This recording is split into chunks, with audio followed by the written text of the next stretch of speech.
ओम नमः शिवाय। शिवजी सदा सहाय। ओम नमः शिवाय। गुरुजी सदा सहाय।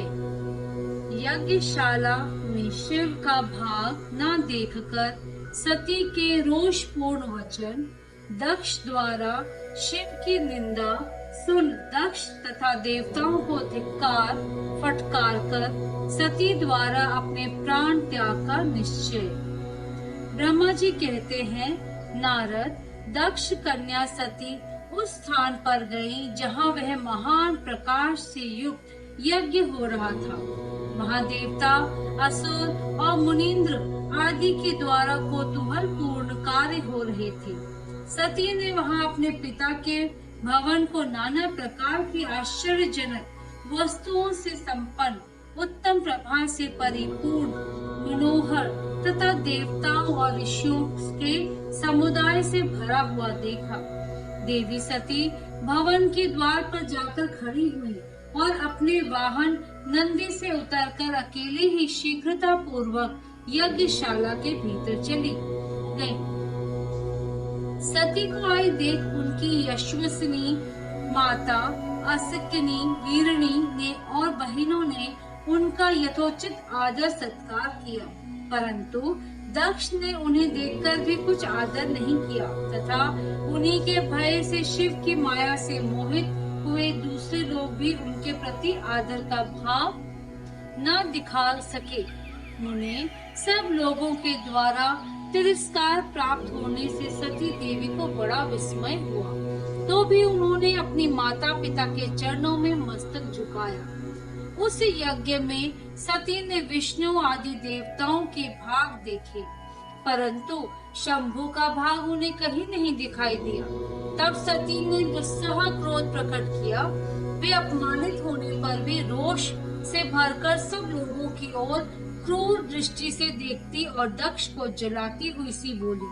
सती ने कहा, प्रजापति, आपने परम मंगलकारी भगवान शिव को इस यज्ञ में क्यों नहीं बुलाया, जिनके द्वारा ये संपूर्ण चराचर जगत पवित्र होता है, जो स्वयं ही यज्ञ वेताओं में श्रेष्ठ, यज्ञ के अंग, यज्ञ की दक्षिणा और यज्ञ करता यजमान है।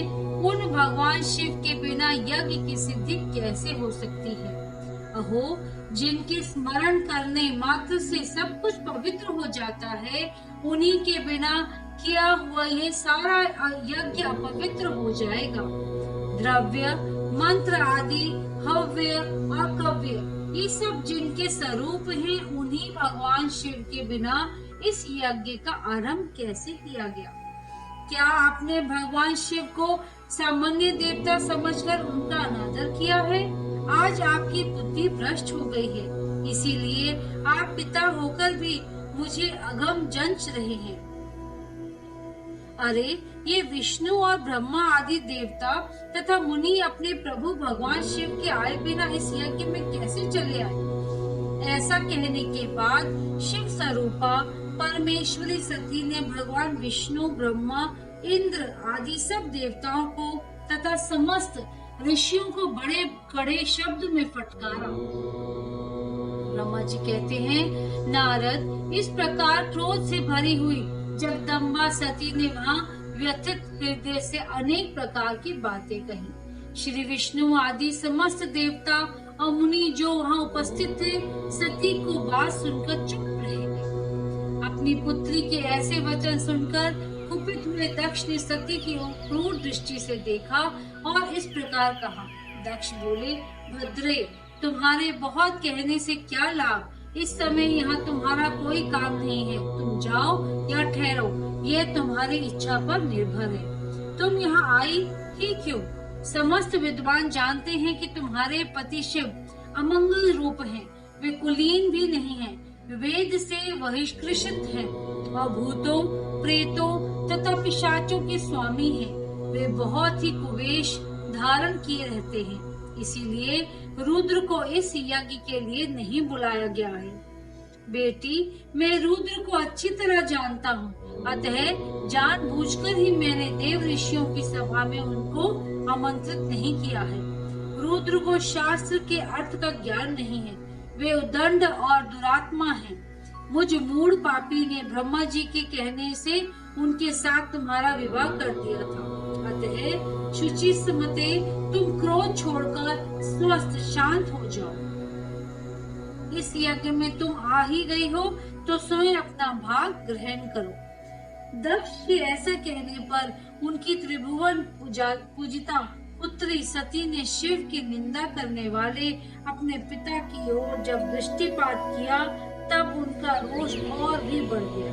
वे मन ही मन सोचने लगी कि अब मैं शंकर जी के पास कैसे जाऊंगी। यदि शंकर जी के दर्शन की इच्छा से वहां गई और उन्होंने यहाँ का समाचार पूछा तो मैं उन्हें क्या उत्तर दूंगी।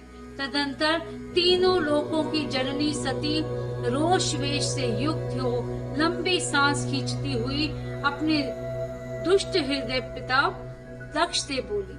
सती ने कहा, जो महादेव जी की निंदा करता है अथवा जो उनकी होती हुई निंदा को सुनता है, वे दोनों तब तक नरक में पड़े रहते हैं जब तक चंद्रमा और सूर्य विद्यमान नहीं है।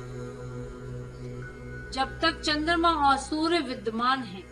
अतः तात मैं अपने इस शरीर को त्याग दूंगी, जलती आग में प्रवेश कर जाऊंगी। अपने स्वामी का अनादर सुनकर अब मुझे अपने इस जीवन की रक्षा से क्या प्रयोजन।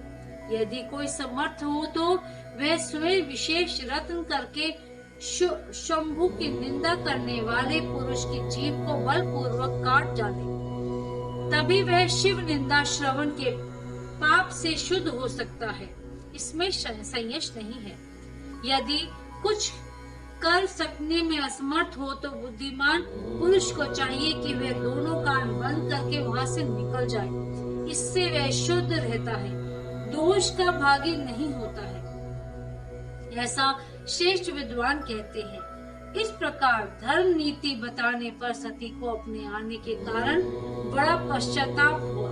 उन्होंने व्यथित चित्त से भगवान शंकर के वचन का स्मरण किया। फिर सती अत्यंत कुपित हो दक्ष से, उन विष्णु आदि समस्त देवताओं से तथा मुनियों से भी निडर होकर बोली। सती ने कहा, तात तुम भगवान शंकर के निंदक हो, इसके लिए तुम्हें पश्चाताप होगा। यहाँ महान दुख भोगकर अंत में तुम्हें यातना भोगनी पड़ेगी। इस लोक में जिनके लिए ना कोई प्रिय है ना अप्रिय, उन निर्वैर परमात्मा शिव के प्रतिकूल तुम्हारे सिवा दूसरा कौन चल सकता है। जो दुष्ट लोग हैं वे सदा ईर्ष्या पूर्वक यदि महापुरुषों की निंदा करें तो उनके लिए यह कोई आश्चर्य की बात नहीं है। परंतु जो महात्माओं के चरणों की रज्जु से अपने अज्ञान अंधकार को दूर कर चुके हैं, उन्हें महापुरुषों की निंदा शोभा नहीं देती। जिनका शिव यह दो अक्षरों का नाम कभी बातचीत के प्रसंग से मनुष्यों की वाणी द्वारा एक बार भी उच्चारित हो जाए तो वह संपूर्ण पाप राशि को शीघ्र ही नष्ट कर देता है। उन्हीं पवित्र कीर्ति वाले निर्मल शिव से तुम द्वेष करते हो, आश्चर्य है। वास्तव में तुम अशिव रूप हो, अमंगल। महापुरुषों के मन रूपी मधुकर ब्रह्मानंदमय रस का पान करने की इच्छा से जिनकी सर्वार्थदायक चरण कमलों का निरंतर सेवन किया करते हैं, उन्हीं से तुम मूर्खतावश द्रोह करते हो। जिन्हें तुम नाम से शिव और काम से अशिव बताते हो, उन्हें क्या तुम्हारे सिवा दूसरे विद्वान नहीं जानते? ब्रह्मा आदि देवता, सनक आदि मुनि तथा अन्य ज्ञानी क्या उनके स्वरूप को नहीं समझते? उदार बुद्धि भगवान शिव जटा फैलाए, कपाल धारण किए, शमशान में भूतों के साथ प्रसन्नता पूर्वक रहते हैं तथा भस्म एवं नरमुंडों की माला धारण करते हैं। इस बात को जानकर भी जो मुनि और देवता उनके चरणों में गिरे हुए निर्माल्य को बड़े आदर के साथ अपने मस्तक पर चढ़ाते हैं, इसका क्या कारण है? यही कि वे भगवान शिव ही साक्षात परमेश्वर हैं। पर्वती और निवृत्ति दो प्रकार के कर्म बताए गए हैं। मनीषी पुरुषों को उनका विचार करना चाहिए। वेद में विवेचन पूर्वक उनके रागी और विरागी दो प्रकार के अलग अलग अधिकारी बताए गए हैं। परस्पर विरोधी होने के कारण उक्त दोनों प्रकार के कर्मों का एक साथ एक ही कर्ता के द्वारा आचरण नहीं किया जा सकता। भगवान शंकर तो परब्रह्म परमात्मा है, उनमें इन दोनों ही प्रकार के कर्मों का प्रवेश नहीं है। उन्हें कोई कर्म प्राप्त नहीं होता, उन्हें किसी भी प्रकार के कर्म करने की आवश्यकता नहीं है। पिताजी, हमारा ऐश्वर्य अव्यक्त है, उसका कोई लक्षण अव्यक्त नहीं है। सदा आत्मज्ञानी महापुरुष ही उसका सेवन करते हैं। तुम्हारे पास वह ऐश्वर्य नहीं है। यज्ञशाला में रहकर वहाँ के अन्न से तृप्त होने वाले कर्मठ लोगों को जो भोग प्राप्त होता है, उससे वह ऐश्वर्य बहुत दूर है। जो महापुरुषों की निंदा करने वाला और दुष्ट है, उसके जन्म को धिक्कार है। विद्वान पुरुष को चाहिए कि उसके संबंध को जो विशेष रूप से प्रयत्न करके त्याग दे। जिस समय भगवान शिव तुम्हारे साथ मेरा संबंध दिखलाते हुए मुझे दाक्षायणी कहकर पुकारेंगे, उस समय मेरा मन सहसा अत्यंत दुखी हो जाएगा। इसीलिए तुम्हारे अंग से उत्पन्न हुए सदा शव के तुल्य घृणित इस शरीर को इस समय मैं निश्चय ही त्याग दूंगी और ऐसा करके सुखी हो जाऊंगी। हे देवताओं और मुनियों, तुम सब लोग मेरी बात सुनो। तुम्हारे हृदय में दुष्टता आ गई है। तुम लोगों का यह कर्म सर्वथा अनुचित है। तुम सब लोग मूढ़ हो, क्योंकि शिव की निंदा और कलह तुम्हें प्रिय है। अतः भगवान हर से तुम्हें इस कुकर्म का निश्चय ही पूरा दंड मिलेगा।